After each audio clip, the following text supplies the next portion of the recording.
Heartfelt consent, unlocking joyful co creation. This is a real skills workshop. And this is the promise, I believe, of heartfelt consent is that we unlock the potential for co creating joy together, co creating spaces together, co creating experiences and deeper, closer relationships that really work for our thriving. I was thinking, was consent a thing when we were really focused on survival? And the most I could come up with is like permission. You might get permission to do something, um, but mostly it was that this is quite honestly to me something that we get to explore together. And I'm Yeah. delighted that I'm Rick from Thriving Now, and I'm delighted that in this workshop I have people on with us that are going to be communicating with us by chat, and I get to co-create with Kathy Vartuli. We've done a few thousand hours of co-creating together, and and we've looked at consent as ways to co-create spaces for clients and our circle and workshops and other things that we've done. And I know that you've taken this to some of the most intimate experiences that humans have as they enter into sexual relating and getting to know each other. Um, so I've learned so much from you and the work that you've done with other leaders in the consent field. So whatever you feel drawn to share tonight, I just want to let everyone know that we're wanting to create a space where you can ask in the chat for us to go where you'd like us to go. We hold the freedom to not go there tonight, or um, but also that we're going to. This is deep stuff. Um, I know that for me, consent is so crucial because I went through a period of my life where things were happening to me and my body that were not consensual. I wasn't even at an age where I could consent. And that's an example of like, hey, we could be touching on some things. If you need to take care of yourself by pausing, by exiting, please know you have our invitation, not just our consent, but that's part of this is that you're free to take care of yourself. Um, and we invite that and encourage it. Yeah. Kathy, with that, Yeah. I put in the chat, thrivingnow.com/grounding. There's some exercises there if some of this brings up issues for you or you feel like you're getting triggered or getting activated.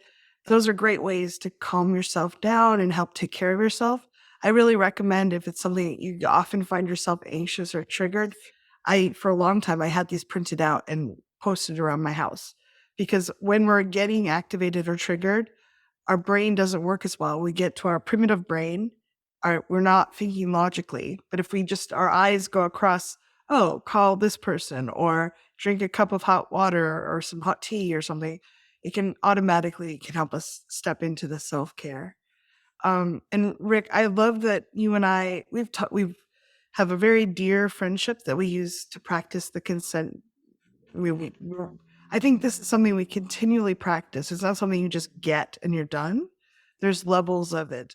And for myself, there's no out of bounds questions or topics that are taboo um, in terms of like intimacy, sexuality. I think that those are natural expressions of humans and we want to connect, and many of us run into those problems there because there's so much shame in our society around sexuality. This talk is not specifically geared towards consent around sexuality, but it copies and pastes into all areas. And I know for a long time growing up, I didn't understand consent because my family didn't really understand consent. Whoever had the most power in the moment won, and we all did what that person wanted. Whoever had reason to guilt other people or control other people, they won whatever happened. So it was a contest, a power contest. And I didn't really enjoy people very much. I really mostly wanted to stay very far away from them. They didn't feel safe. They didn't feel good. And I didn't have connected relationships like I have now, where I really care about people and I can share who I am. And I think learning consent, learning the skills around this and building the muscles to actually use them is the key to having deep and loving relationships that really matter. Too many relationships I see in the world right now are filled with resentment and control and power over, where one person tries to get the other people to meet their needs. The other people might do it resentfully or reluctantly. And over time, that builds up and festers, and the relationship becomes very passive aggressive or just toxic. So I really think that while we'll be talking about consent, which to some people may not seem very deep, I really do think that the things we're talking about tonight, if we don't know them and can't use them, we don't have major skills in connecting with people in a way that we really, really want to. So I want to honor you if you would take a moment just to acknowledge yourself for showing up tonight. Um, I know personally how hard Rick and I have both worked on this to understand it and learn it, and struggled sometimes when the other person didn't want to do something we wanted to do or wasn't available, or there can be hurt feelings. And the fact that we're able to repair them and move forward has just deepened our relationship. So if you're here tonight, you're doing something really amazing for yourself. And I would love it if you could just let that in, that you're letting yourself be exposed to and become aware of things that will help you, skills that will help you really create powerful relationships. If you're here with us live, thank you. If you're on the recording, thank you too. There's so many times when uh,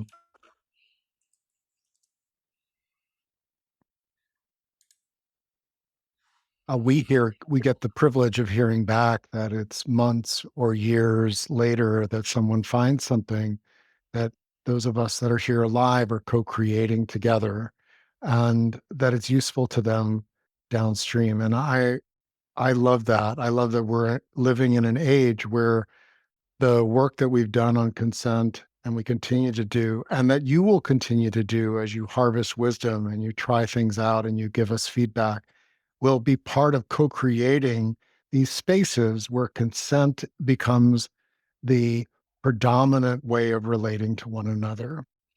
If you're if you're here live and you feel like it's a yes for you, what do you find hard about consent? The chat is open, and we're not going to read your name, not out of lack of respect, but out of privacy. That's one of the ways that we try to orient this so people can feel more free sharing. Um, And the Go ahead. one, you talked about consent, but I think you had the definition pulled up. Could you help people orient, like, so they know what they're saying they have challenges with? Yeah. Yes. So consent can clearly affirms an agreement for actions that involve others and the we spaces that we share with them. It supports increased safety and a deeper respect and a freedom of choice. And I think this is a key point, including the unpunished freedom to opt out. Unpunished. Unpunished. Unpunished freedom to opt out. Um, and it brings each person power more confidently into the co creation. And, the thing about consent is it sometimes can seem awkward. Well, why do we go through this awkwardness? Well, asking for and reaffirming consent brings a fresh opportunity for each person to check in with their body guidance, something we also teach as part of Thriving Now, and express any boundary changes they want for where they are right now. In essence, for me, consent is about finding something that's a yes, yes, not a yes, okay, if you have to. That's sort of like coping. Like, And that happens. It's not, sometimes we have to. Like, okay, the kid is sick, the plumbing's messed up. Like, we have to deal with stuff sometimes and we don't necessarily like it. But yeah. But again, but even in that case, because I do get sick kids, plumbing and even rodent infestations. The consent is like there's a yes, a shared responsiveness, and for me, consent says if I say yes, I could answer also the question, well, what makes it a yes for you? Mhm. I care about us.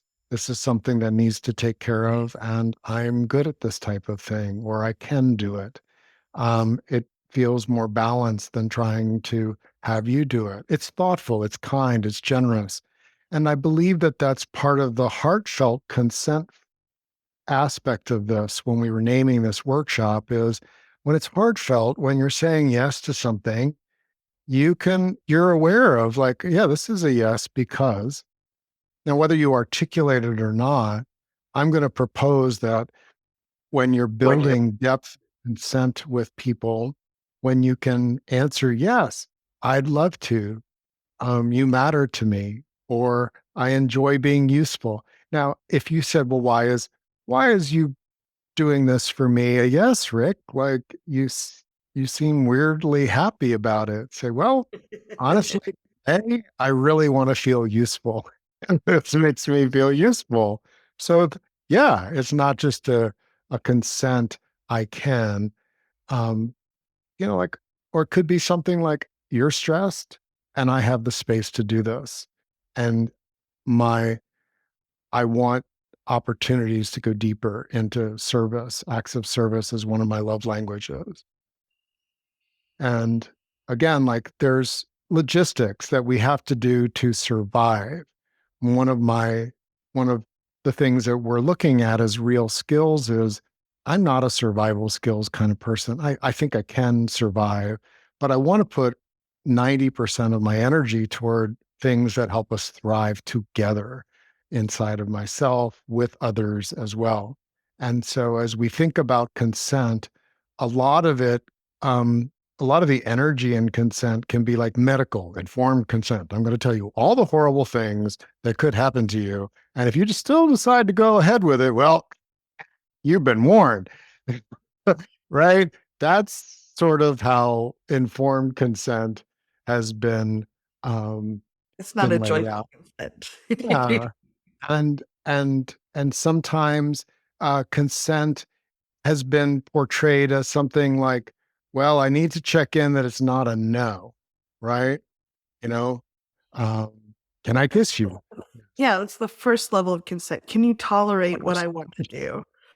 you can tolerate what Be involved, please. I get. So, what does that evoke for you, Kathy? Well, when you're talking about survival, I think a lot of times when we're in survival mode, like if people got married because they needed someone to help them support to live, to like, I need someone to help produce children so we can have a farm, we're barely eking by. And then at that stage, you really don't have a lot of options. So just tolerating your partner, keeping your mouth shut, not talking about things that mattered to you, it probably got you through. Like, you survived until you died. But we Call that live in coping. coping. Yeah, we coped and we survived. Um, and there's times when I still fall back on that. I choose to make a choice to go to certain situations where I'm not always delighted and happy, and I made a choice to be there, and I cope with it. But I think the more time we can start spending in joyful consent, the more we practice that, the more evolved we become and the more we're attracting into our lives of joy and happiness. And I've noticed I'm attracting more and more people that want to live in that space. So we want to move past just coping and surviving into the thriving that Rick was talking about. And yet very few of us have had this modeled from childhood. Most of us grew up with parents that were like, kiss Uncle Bob, we're going to the doctor now. We're going to school right now. Come on, get dressed. You're wearing this. You're going to eat this. You're going to, we were told over and over. There wasn't okay, do we have consent? Is it okay with you if I do this right now? Are you in agreement? And sometimes you just can't. I watch Rick and Jem with the Adira. She's adorable and she's very opinionated. She's very strong willed. And they are very patient with her, but there's sometimes they have to say, honey, I'm so sorry, but we were going to like have to put on your clothes and we're going out. Like we're doing this thing. So I think with children, it's hard, but they model so much for her where there's space to that she can get to choose. And it's very tender for me to watch them parent her, such conscious, thoughtful parenting, because I didn't have that. My parents did the best they could, but they didn't know those skills. And so I love that for her, but it's also a little tender. Like, I wish I'd had parents that would say, honey, would you like to try this now? Or I know this sounds scary, but do you want to test it out and even stop and no one will shame you for not finishing it or punish you for like wasting their time? So that's really beautiful to watch. And I would like that for more of us. And I know we can create it in our lives just by gentle practice. The problem is a lot of us don't have I didn't for years have the knowledge. I didn't even know how to do it or that it existed. And once I found out it existed, it was so hard for me to actually do it. The muscles, my emotional and social muscles just didn't exist to say to someone, I don't want to do that.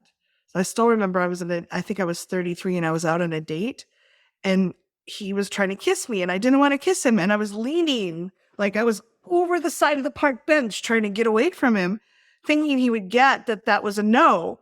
And I wasn't saying no. And, I don't know if he thought I was playing coy or just thought you had to pursue women or whatever it was, but it was very uncomfortable.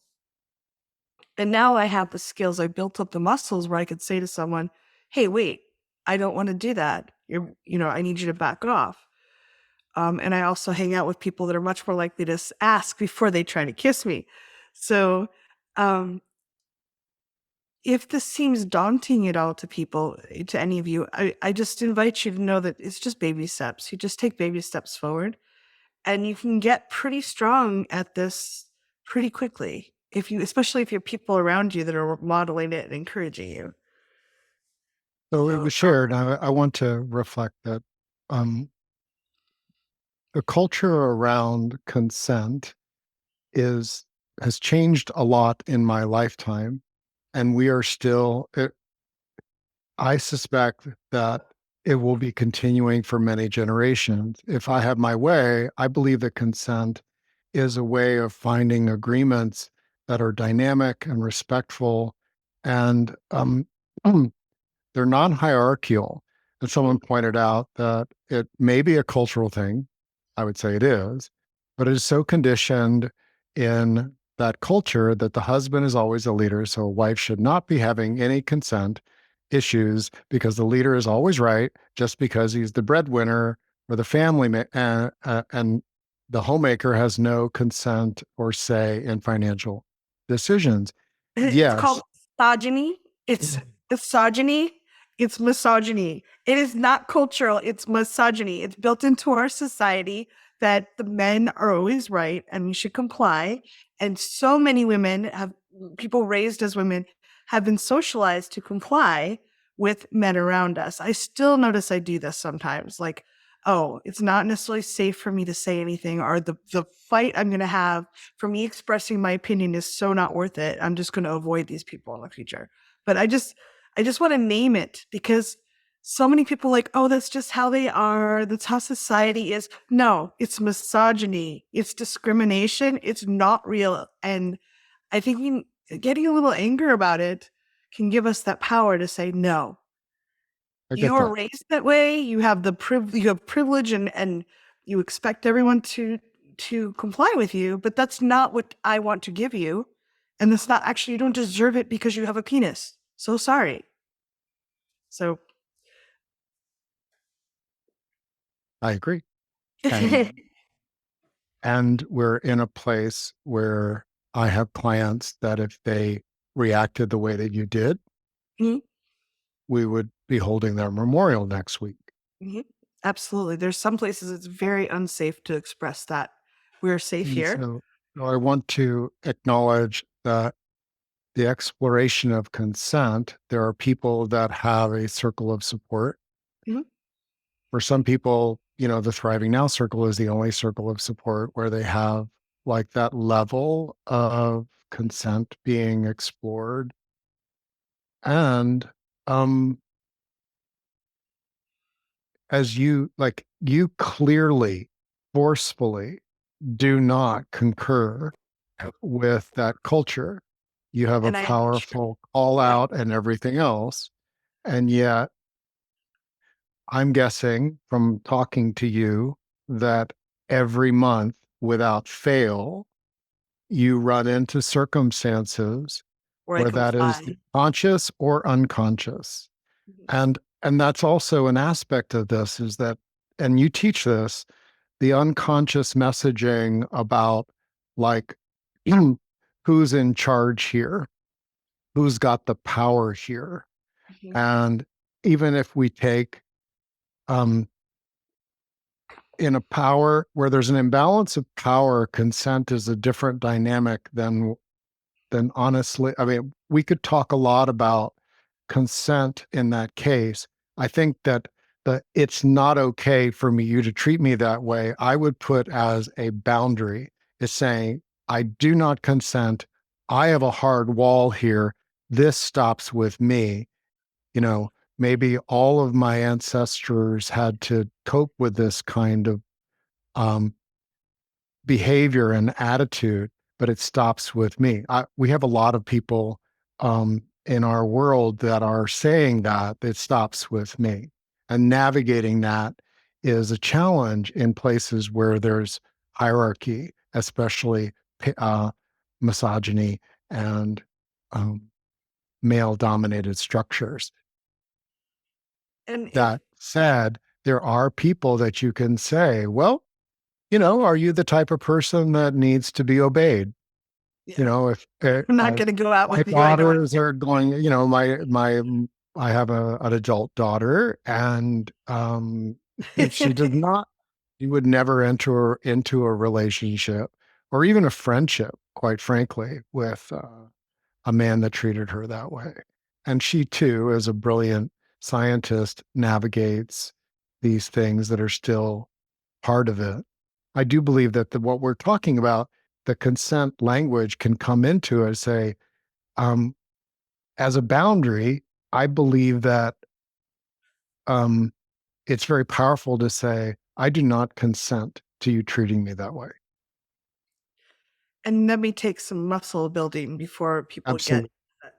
So I want to be clear that I'm not criticizing anyone who's living this and not seeing it. So many of us are brought up in it like a fish in water. This is all we saw. It took a lot of work for me to be able to see. I always like, why are these women upset when men tell them to smile? Why are they getting upset? Because I was told to smile so much in my life. And I'm like, oh, I don't have to perform for these men. They're telling me to perform for them, to be a certain, to express certain things that make them feel comfortable, as opposed to me being just myself. Maybe I don't feel like smiling today. And so there's no criticism of anyone who's stuck in that. It's just an invitation forward. I wanted to speak it strongly to give maybe a clear glimpse of it. Because so many people, again, you've been swimming in this forever, and it just seems that this must be the way it is. And I think for many generations, that's been that way in our society, sadly. And emotional freedom includes a very different way of relating. And someone said, with in family, there tends to be a lot of guilt and obligation messages, especially mother to daughter. Now, again, that's that's a cultural hierarchy within the female side of the line is often guilt, shame, obligation driven too.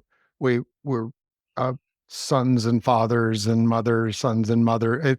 We This is part of the exploration is that if we are free and we're looking for win-win, and she said sometimes with the sisters, there can be some asking of what is more win win. That's a great frame. It's the yes, yes. Well, what would be more of a yes for us? Like, yeah, I can cope with that, but what about this? That's a consent conversation without the word coming into it. It's saying, hey, we can cope with this. And for a lot of people, they choose, say, I feel guilty and obligated, tap, tap, tap.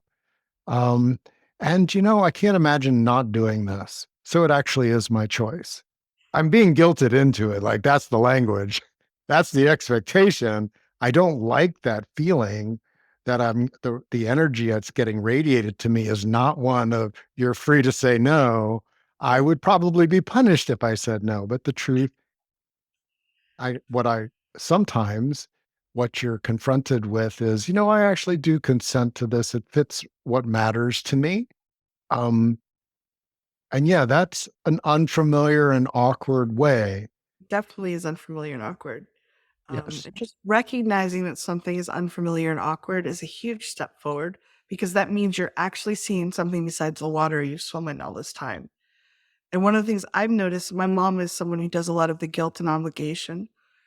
I honestly don't think she knows how to get her needs met otherwise. If you can't ask for what you want, you are left with hinting and hoping, guilt or and obligation, or over giving to hope the other person figures out what you want. So there's not a lot of options if you can't say, hey, I would really like to go out for Chinese tonight. I don't want to cook. Could you drive me to Chinese, buy me dinner, and tell me what that you really appreciate me? That's what I'd like.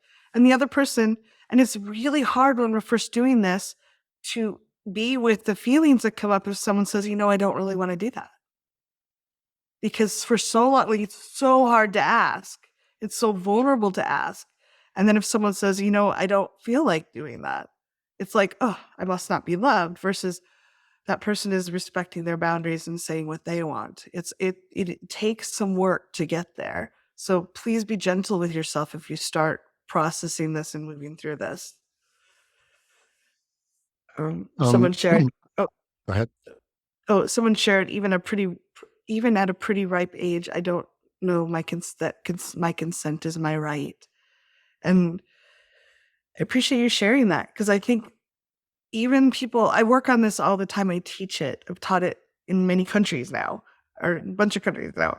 It's not easy. This is not easy. Our society is not really geared towards consent because consent means choice. That means I don't have complete control over what's happening. There's a risk and a vulnerability around it. And there are ways to build it in. So with my mother, I've started being gently setting boundaries and offering role modeling a different way. When I want to do something, I'm like, oh, I would love to do that. That sounds wonderful. When I don't want to do, I'm like, I could do that, but I don't want to do that part of it. It's, and then just be with her discomfort. And sometimes when she asks, and it's hard to be with her discomfort because she wants to push at me, like, and I'm used to complying. And I've also started saying things like, if I did that, I would feel resentful and that would hurt our relationship. So I'm going to say no. She seems to hear that better than me just saying, no, I don't want to do that. She understands what's going on. Like, I'm trying to keep the relationship good and healthy. There's a why on it that's not just my preference. Because if it's just my preference, why wouldn't I just comply and give her what she wants because she really wants it? Um, so I think we can gently start working with people that don't understand consent, even while we're building up our own muscles. And it doesn't mean we're going to get it perfect. It's going to be awkward sometimes. And mm, there's a lot of encoding in us that is related to um, being asked and whether someone says yes or no and what that yes or no means. And part of consent for thriving really does mean doing the emotional work of saying, if they're saying no, they're taking care of themselves. I want people to be clear. Like my frame of reference around a no, I may have a gut reaction, like a primal reaction to hearing no. But where I want to take that energy is I want people in my world that if I ask them for something, they're reliably aware of whether something is a yes for them or not. That they say yes gladly and they say no with clarity. And they can change their mind. If they say yes and then get partway into it, it's like, I thought this would work, but it's not. I'd like to change my mind. I'd like to do something different. Doesn't mean you're going to leave them stranded on the side of the road miles from town, but you can, there's things we can do to take care of ourselves even when our preference change or we understand something different. And this goes to what makes consent hard. I think there are three that I want to make sure that we touch on in the workshop here. The the saying and hearing no, the saying and hearing yes, and the asking itself. And we're right now like with the no, um, no is a complete sentence on a very fundamental level. If I ask you, would you like to go for a walk? You can say no. That's a complete sentence. You don't have to explain it. You don't have to excuse it. I think if Now, Oh, go I ahead. wanted to just emphasize that a little bit. A lot of times we try to explain our no's, and we teach this in Cuddle Party when we run them. If I try to explain my no, now there's something for them to try to fix. So if Rick take me to the airport at 4 in the morning, and I'm like, oh, I don't want to get up at 4 in the morning. Okay, no, I can't. My car's in the shop. And he's like, no problem. You can borrow mine. And now I'm stuck. As opposed to, no, I love you, but please take an Uber. I don't want to take you to the airport at 4 in the morning. Um, so when we try to explain the no, if we don't let no be a complete sentence, then we're kind of stuck. We trap ourselves often. So go ahead, Rick. So there's that part of the practice that when you get somebody in your life where you can practice consent, practice saying no without any explanation, even those extra words that Kathy said. Why? Because there's a quality of checking in with ourselves and being like, no. And I heartfelt consent for me says if I'm really sensitive to hearing no, because maybe I grew up in an environment where anytime I asked for what I wanted, I was ridiculed, right? Or people Um, reacted badly to or mine. they reacted badly, or worse, right? I was punished for the act of asking, which makes asking really hard.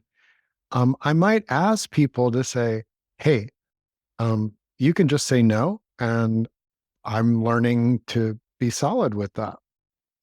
I If love finding it someone I can works practice. for Yeah. And if you can say, "Hey, thanks for asking. It's not a yes for me right now." Um, that feels different to me. It lands in a completely different place. Um, I'm for energetically sensitive people, um, sometimes the binary way that we teach consent, it is a great practice to be able to say no. Absolutely. I find that when I say no, I actually, if I'm being asked something, there is a yes for me there. It's like, okay, um, that's not a yes for me. What would be a yes for me is to suggest maybe getting an Uber, or I know this person who works night, work goes to work at that time. Would you like oftentimes, if I'm clear, like in the way that that's not a yes for me. That is saying no. It's not wishy-washy. Mhm. Um, it's not really something I'm open to arguing about. Um, and it gives my energy a direction. Yeah, I it don't gives you use it a all different the framework. time. Yeah. Well, it makes me think of how you worked with Adira. Adira would want the TV remote. She really wanted that TV remote. And they would say, that's not for right now. And they would say, come look at this other fun thing. And I think when we're working with other people that may not have had a lot of training in this, that isn't a bad solution. Like, yeah, I don't want to go to Chinese, but have you considered, I was thinking about the art museum the other day and I was wondering if you wanted to go see that.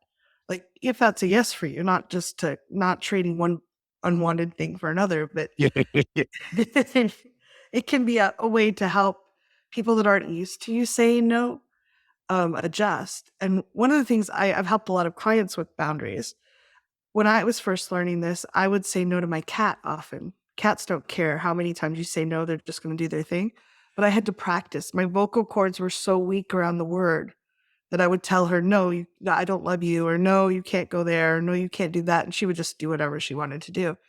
And then I got a friend, and I've had this clients do this too, or find a friend who you think you trust and say, I'm really practicing my no. So I'd like over lunch, we're going to sit there and can I practice my no with you? Whatever you're asking, I'm going to say no.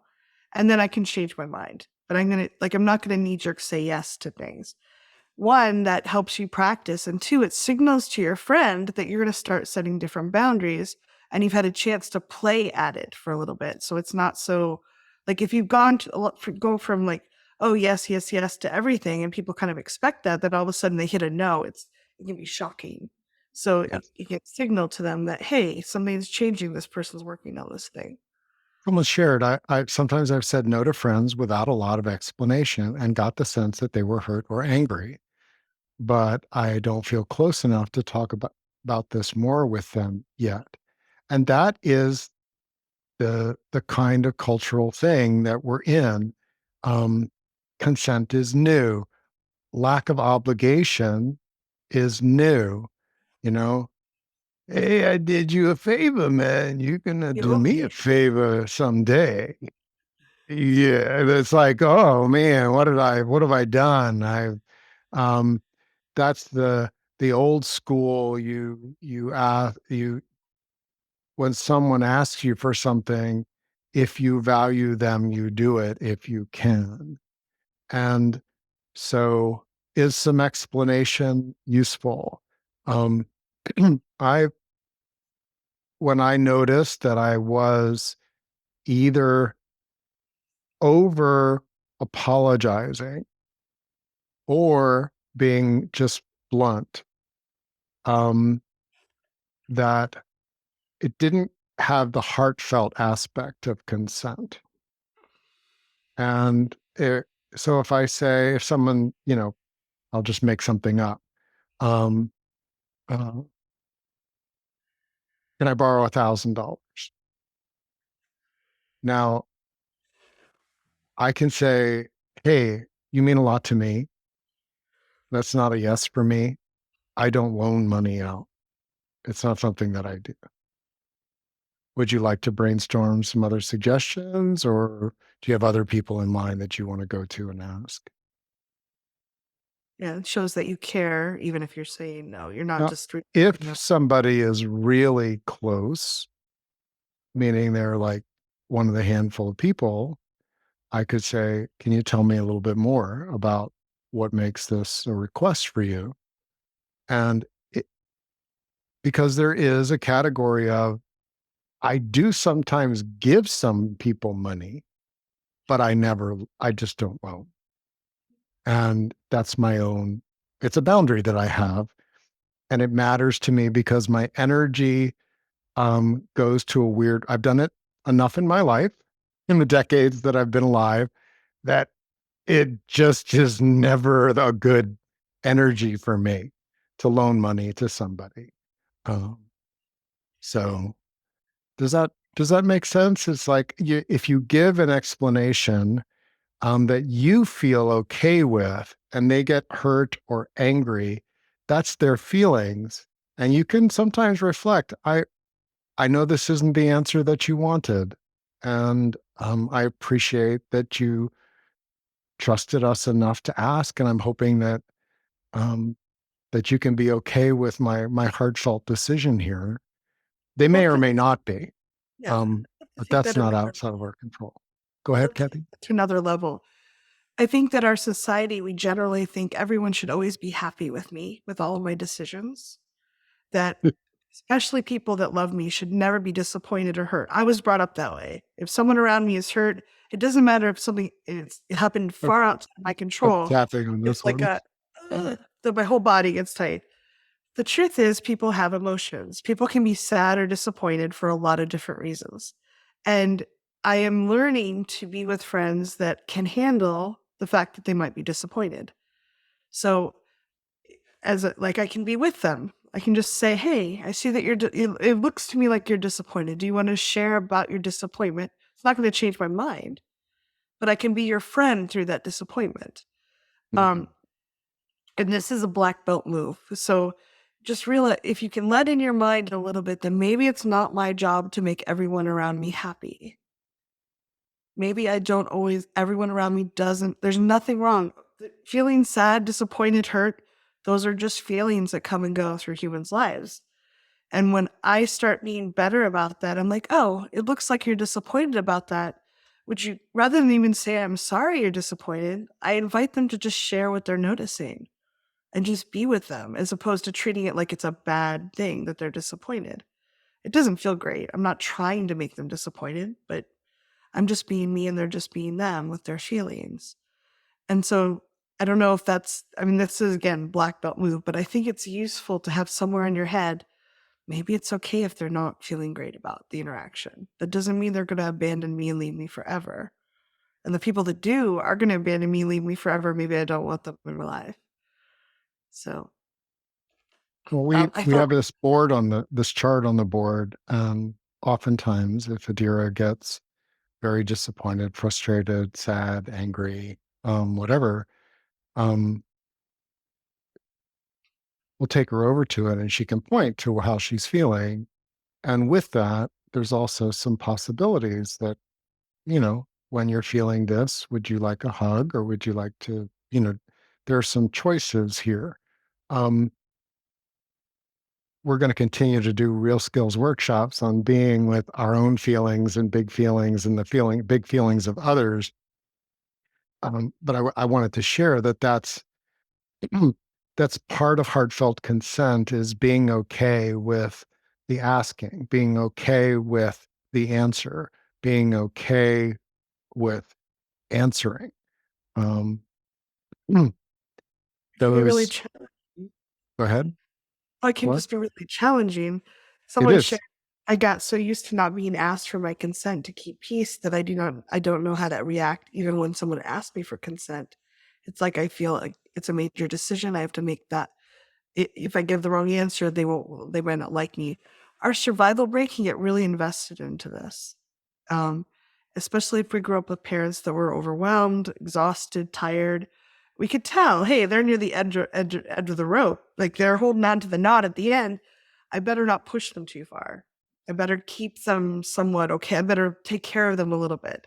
Otherwise, no one will be there to take care of me. So our survival brain can be very reactive to other people's feelings. And also if someone asks us a choice, like it's so rare that we feel like we have to get it right, that perfectionism.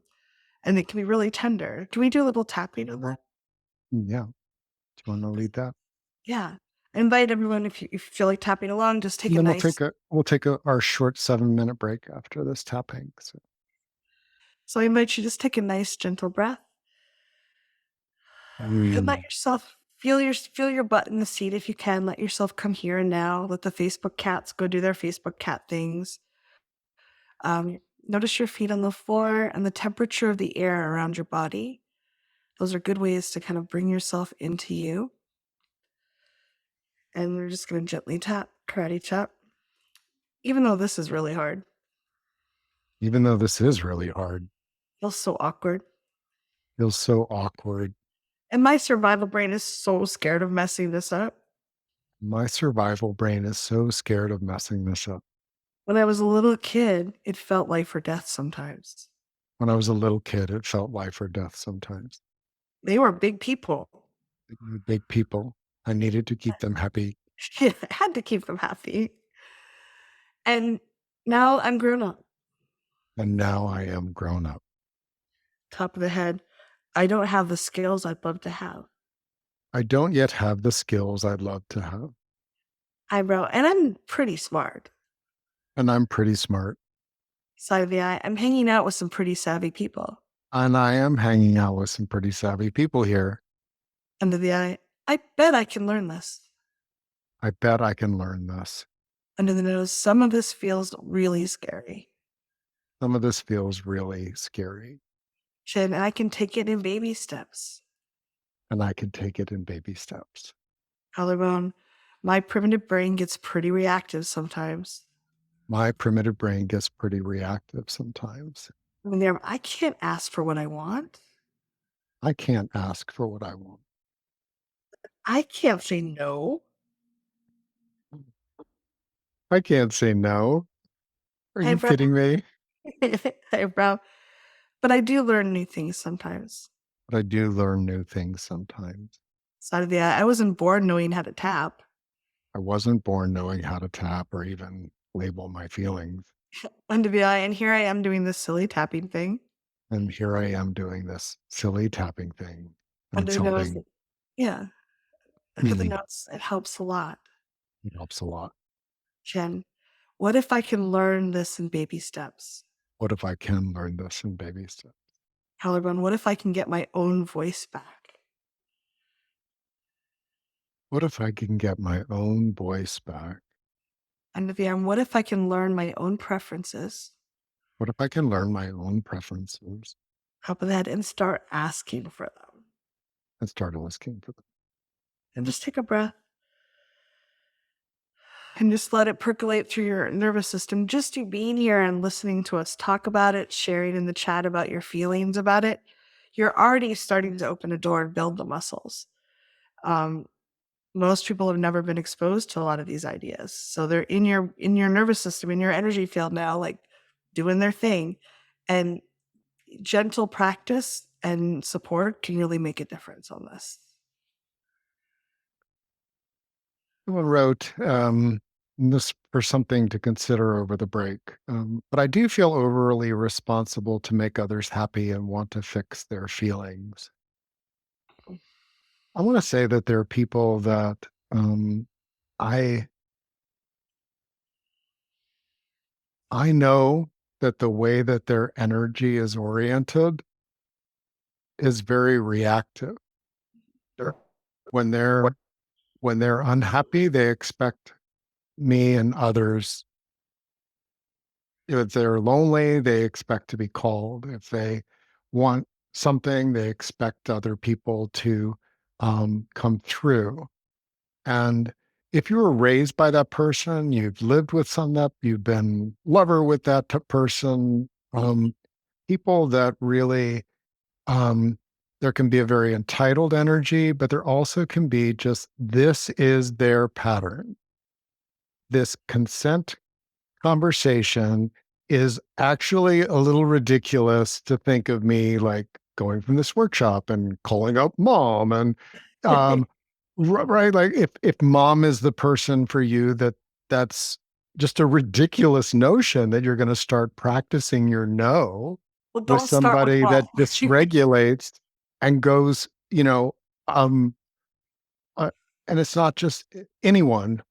So one of the things that can be useful is saying, well, who do I am I even aware of that I could ask for something like, hey, would you be open to practicing a no with me?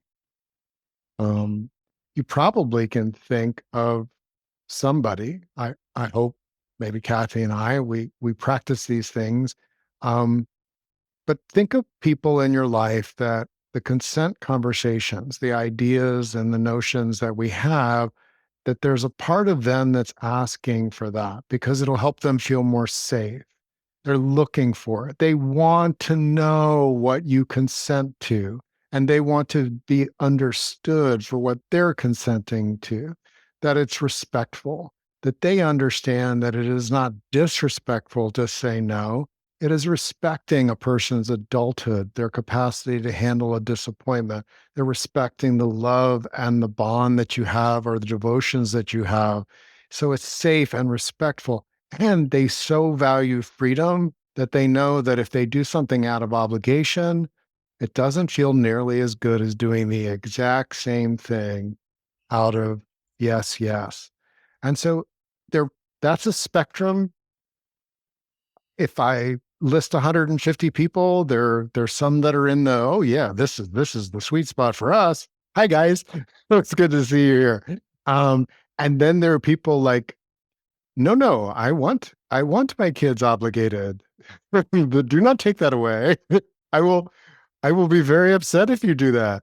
Um, so if you're, as we go forward with just a little bit more exploration of this, if you have in mind some people that don't feel quite so foreign to this concept, then you'll be able to imagine, um, like, oh, I could try that with them. I could ask if it would be a yes. Would it be a yes for you if I, and please, and you can even say, and please feel free to say no. Please say no if it's not. Um, there are people that are radiating that right now that have never had this conversation. I've been blessed. Kathy's and I have both been blessed to run into people where the first time that we say something like, hey, would it be a yes for you if we, and please, by all means, say no if it's not. I love hearing no. And they've been like, where have you been all my life? This is great. I'm going to start this with every new friend I have. Um, and there are people that are not. Their whole orientation is not toward this. So if you come One of back the with some people, go ahead. Yeah, and one of the things that helped me when I first joined Rick's Circle was 15 years ago. Um, I reached out to some other people in the circle, and we practiced things together. And that was really I made some amazing friends and found people that had been to the same work. They were in the same carrying the same thing I was and struggling with things, and it just made my life a lot better. Zoom and Skype and everything make that a lot easier now. So we were back on the phone in those days. But there are people around, even if you're struggling to find someone. I just like to suggest that because I know sometimes I'm like, no one in my life can I say this to. Well, there's people in the circle that probably would be really fun to practice with and get to know. All right. So I'm going to pause the recording. Welcome back. Yeah. During the break, I got to ask my 3.5-year-old, would you like a kiss from your dada? Which What did she say? Aw. And she's also very good at saying no when she she's, doesn't. she is really good with her no. I know there's And times when Rick will ask, "Do you want to talk to your Aunt Kathy?" And we FaceTime a lot, and she'll just like, "No." She's not worried about anybody's feelings. right. And I want her, part of that, you know, misogyny neutralization plan that her mother and I have is, yeah, I want her to get practiced at saying no. And if she says The heck, no, she runs away with the and phone. I'm going to have to, and I'm going to have to like, and we have to change your diaper in the next 5 minutes, one way or the other. And make it because it's not good for you, for your body to sit in the poop any longer than that. But if you're ready sooner, we can do that. Um, those are things that I feel blessed to have the opportunity to be that way with my kids. Um, and consent conversation is covers anything where we're asking a question and the answer could be yes or no. As a parent, I don't ask if said we have to get in the car now is not would you like to get in the car. I don't want to be asking questions when no is not an acceptable answer. So I do believe that part of the consent energy um, uh, is a kind of transparency of realness. Like, I really need you to go get me a glass of water is different than, would you be willing to get me a glass of water? No, not right now. And then me sitting and pouting for the next, or like, oh, and getting passive aggressive or actually aggressive. Um, that's what I'm wanting to cultivate a culture where I prepare myself to be uh, okay, even neutral about hearing a no. I ask my 10-year-old, hey, do you want to take the recycling out for us? occasionally he says, sure, rare. It's rare.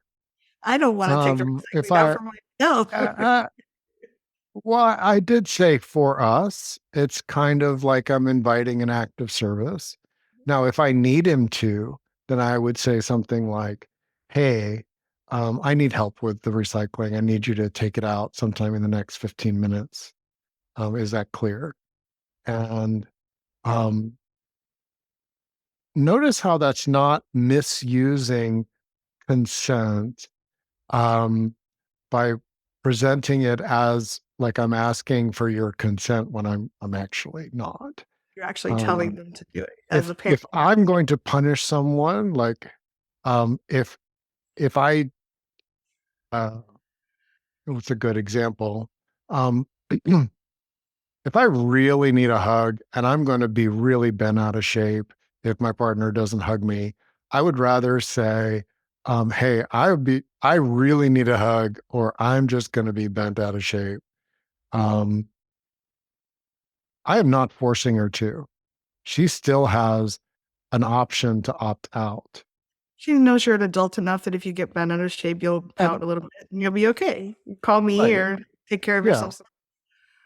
Um, so that we're touching on some of the things um, where if by being direct, we can start moving away from some of the apologizing and what I would call excessive softening that I used to do if Well, I you was wouldn't mind asking maybe or saying sometimes no.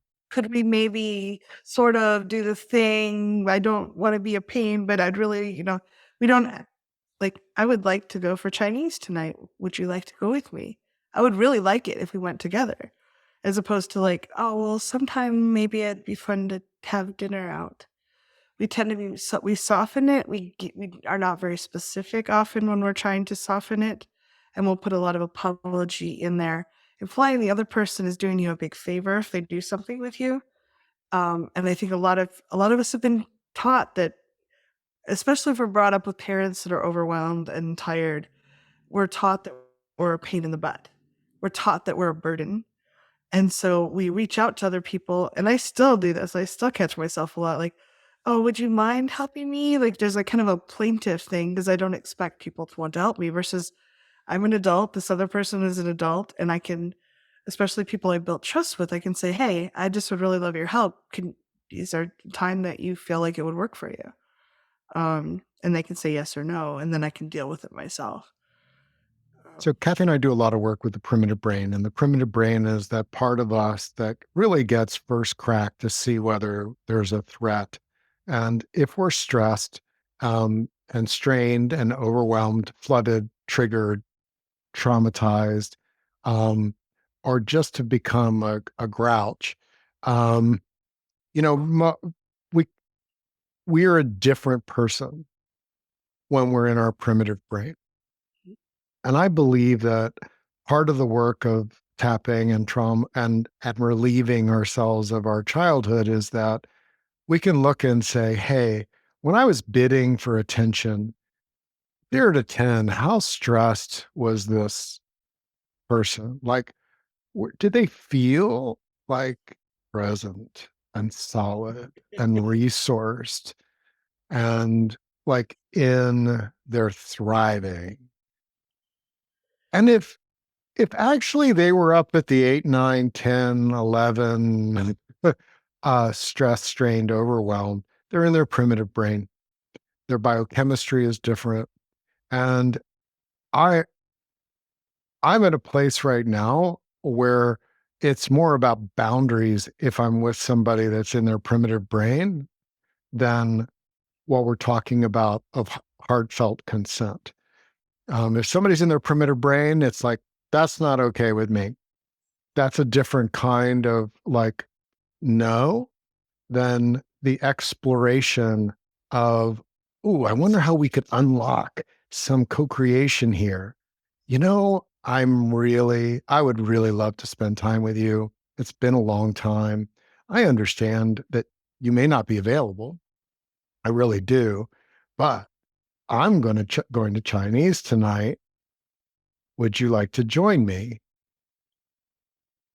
Now, if we're having a heartfelt consent, it might be like, oh, I so want to spend time with you. I am such a yes for that. Um, but Chinese doesn't work for me. Are you are you open? You sounded pretty certain that Chinese was your food tonight. Are you open to some other opportunities? Like maybe I pick up carry out one place, you pick up carry out a Chinese and we go someplace, or maybe, it's an exploration that can happen from two people that aren't in their primitive brain. Um, I just want to say that, like, if you find the asking part of it really, really hard, um, empathetic people, if you have those sensors, you're going to pick up that they are not radiating that they're open to any kind of request. They feel under resourced to me. They feel overwhelmed to me. Why would I ask something else in a consent conversation? Um, And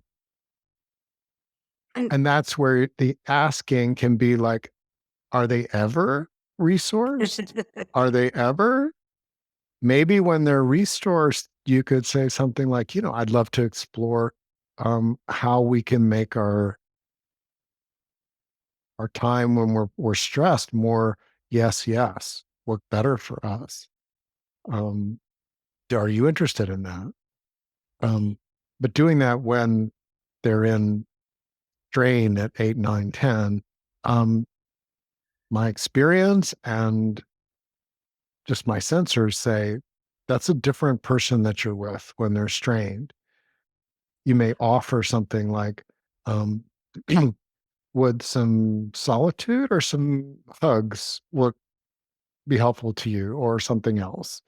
Um, you're offering something um, that's different than I really feel like I want to hug you. To can I?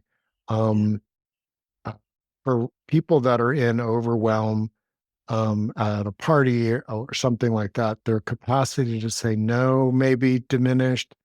The no that you get back could be really like, sharp, ouch.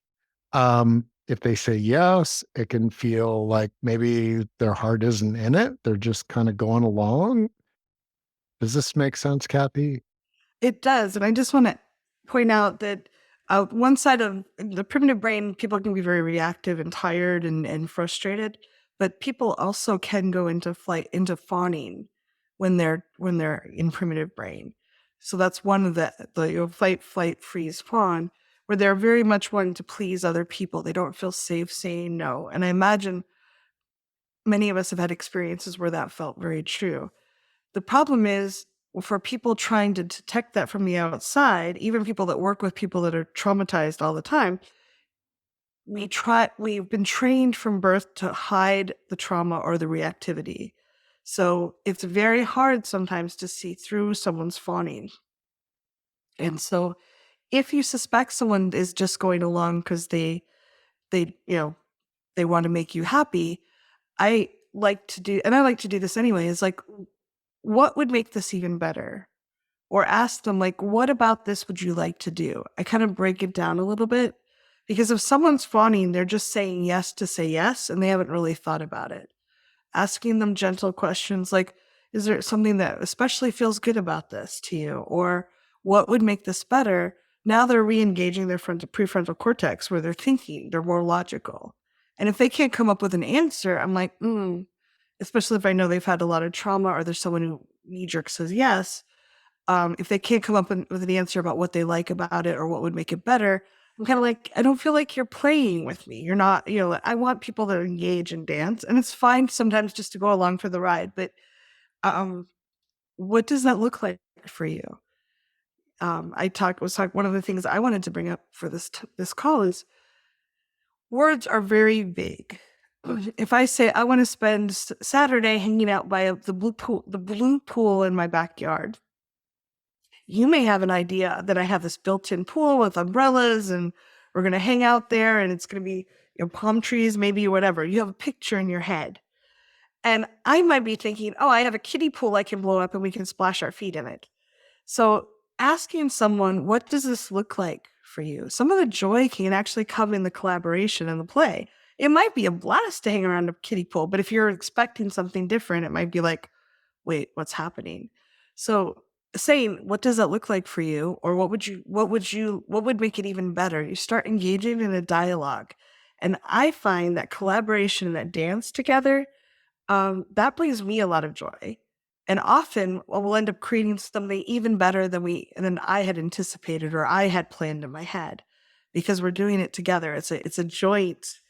Now we're not just like I'm not just asking and this person's responding. We're actually dancing together in the consent, like, huh, oh, I love that part of it, but I don't like sand. So let's not get a bag of sand and dump it in the backyard.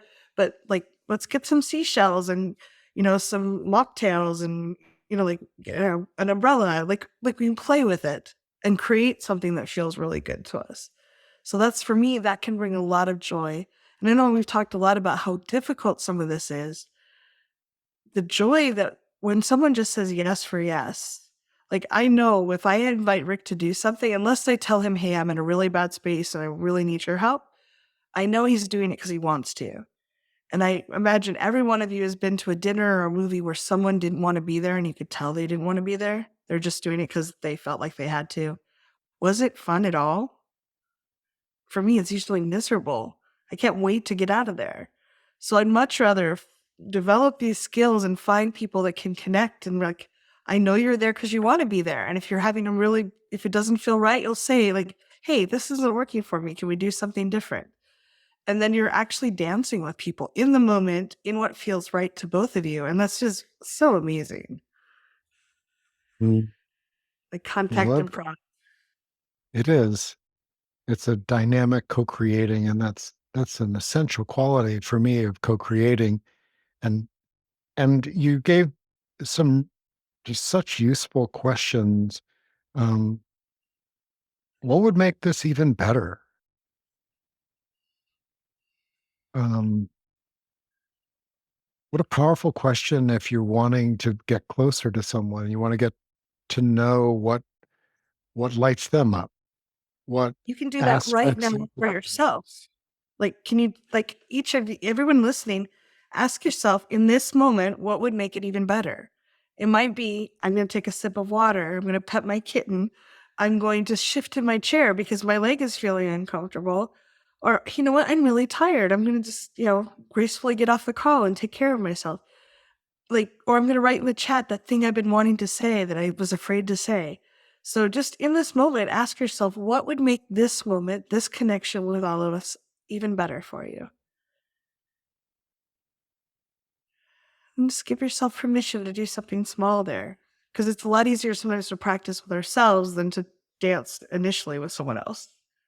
And I know I stepped on your toes a little bit, Rick. Sorry. Mm-mm. Nope. I'm just closing my eyes and feeling the vibe of the group and the people that will touch through this work together. It's, um, I need people. It feels essential to have people that are willing to explore this, to reflect on how do we co-create spaces? How do we respond? And I'm trying on that. Let's say someone says, um, "Hey, um, you want to go to the movie?" And if I try on the question, well, what would make that request even better? It might be something like, well, yeah, I want to see the movie, but and um, could we maybe pick up something to eat and go for a walk at Weaver Park and just walk around, sit on a bench, talk, and then go to the movie? Like that would be awesome for me. Or um, it that unlocks that joyful co-creating because Yeah, I would if love you it if you feel got the like you can, tickets so that I feel treated and I'll get the popcorn and the jujubes so you can feel treated. Like Can we collaborate Mhm. that way? There's different things to make people light up. Yeah.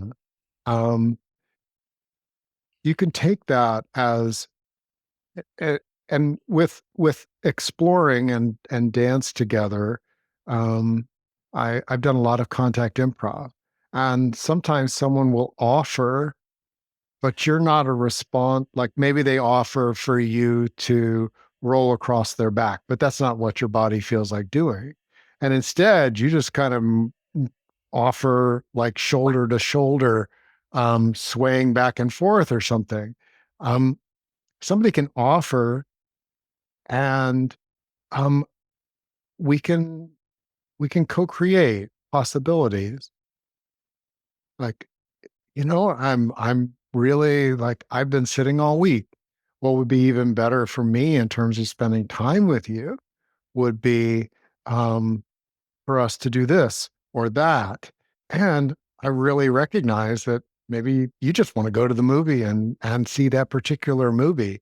And yeah, that's okay, as long as we get to do, some movement beforehand. Either I can do it on my own or we can do it together.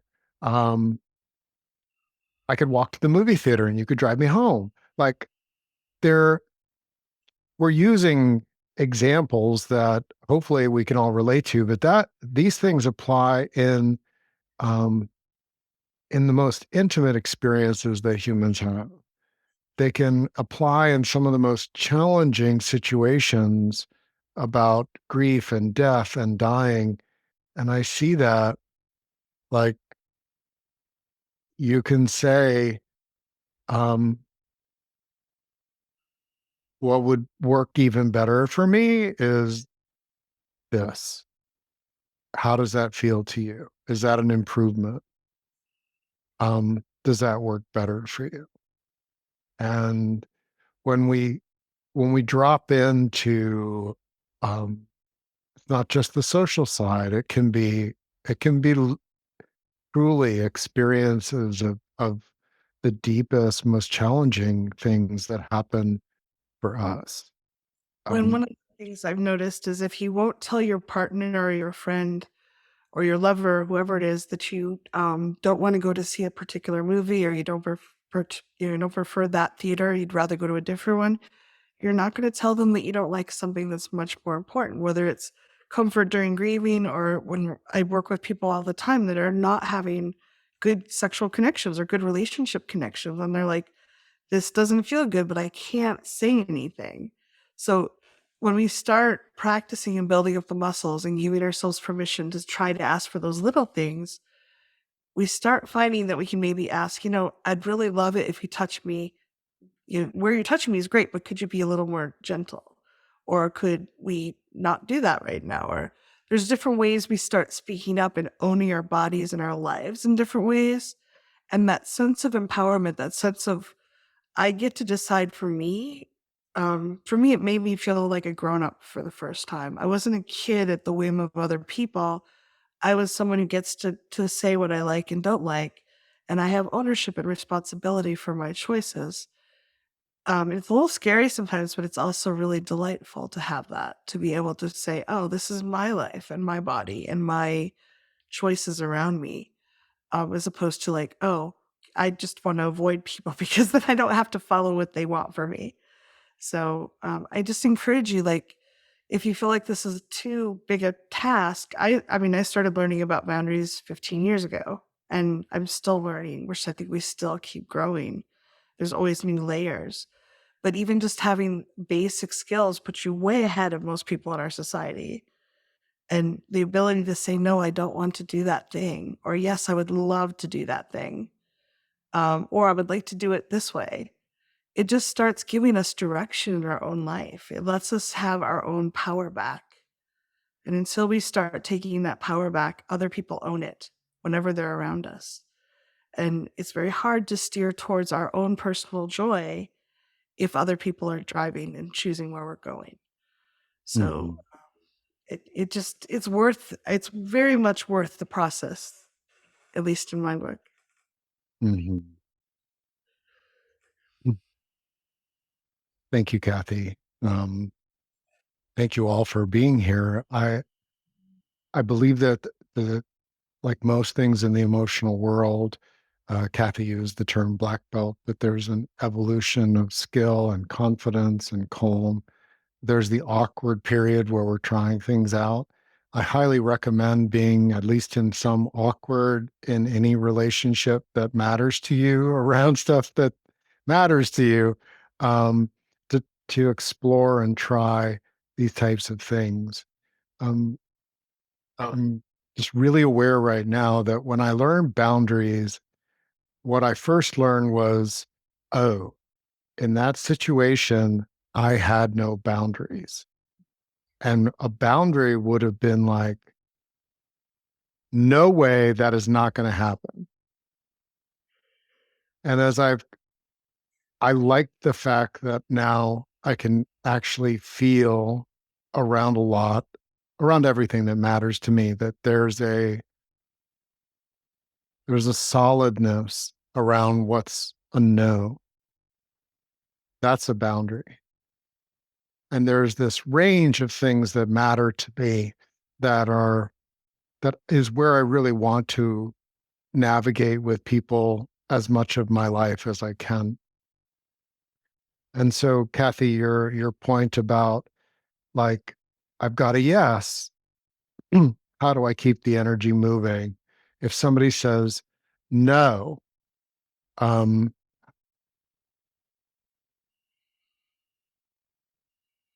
rather than the usual way of trying to push that boundary, what we can do in a consensual way is, would it be would it be helpful for, do you want to, and it would be helpful to explain why that matters to you so much? I'm Or happy would to you like accept to the no as a complete sentence. would you be open to exploring things that might be a yes for us is another way you can Yeah. it's like, "Oh, you don't you're a no to that, but would you like some is there some other way you'd like to interact, or would you like me just to go away?" And again, those are And that tender things. keeps our energy moving so that we're not up against a boundary and feeling like I have everything that matters to me is on the other side of this no that I've got. Um, I want to be more resilient. And these approaches around consent is like, oh, I have a no. Well, what would perhaps be even better than that? Like, okay, that's a no over there. What's what would be better for me? Um, if that's not the direction I'm going, it, it might be better for we, but that question, it's consenting to give yourself the freedom to look within your heart and say, well, what feels good to me? What kind of co-creating with myself and my dreams and desires and needs and essential nature ah, is a yes for me here? And sometimes that involves asking. There's a lot of things that I most enjoy in life that uh, I need a we partner or two or group or circle. Thank you for being here and being a part of that. We have other types of dynamics, more interactive. The Thriving Now Circle um, membership is one time, or you can do it by month. Um, and it's affordable and a great group. Many of you here on the call are a part of that. thrivingnow.com/circle if you want to check that out. We have a community center where this replay is posted as well as in other places on the internet. But thrivingnow.center, you can find connection and conversation and sharing of art and artistry there too. So, any I just closing invite thoughts, you Kathy? yeah, I invite you to share with you if you're new with this and you feel awkward, another vulnerable thing you can do is to say, "Hey, I feel awkward. I've not done this very much, but I trust you enough to practice being vulnerable, and I'd like to practice my boundaries with you." So you've just told them that they matter to you, that you've given them some context for what's happening. I think sometimes when we're starting something new, we want to just dive right in. But just saying, hey, I feel kind of awkward. I'm not very good at this, but I trust you enough to practice with you. I'm going to start practicing my boundaries and letting them know that this is coming. Because again, if you've always said yes, yes, yes, it might be surprising to them. And sometimes we'll take surprise as we've done something wrong versus like they're just like, oh, I didn't, this is great, but I'm surprised. So giving them context and then giving yourself some grace. You're learning something that's probably really new. The neural pathways in your brain haven't formed yet. Therefore, it's awkward. As you keep practicing, the neural pathways in your brain will form and it will just get easy, just like tying your shoe was when you were 5. So if you can, give yourself a little grace and a little bit of, oh, it's okay to be a little awkward when I'm doing this at first. There's nothing wrong with it. Mhm. The explorations continue. Yes. Thank you very much. Our inbox is open. Support at Yes. thrivingnow.com reaches both Kathy and I together. May this serve Bye you. for now.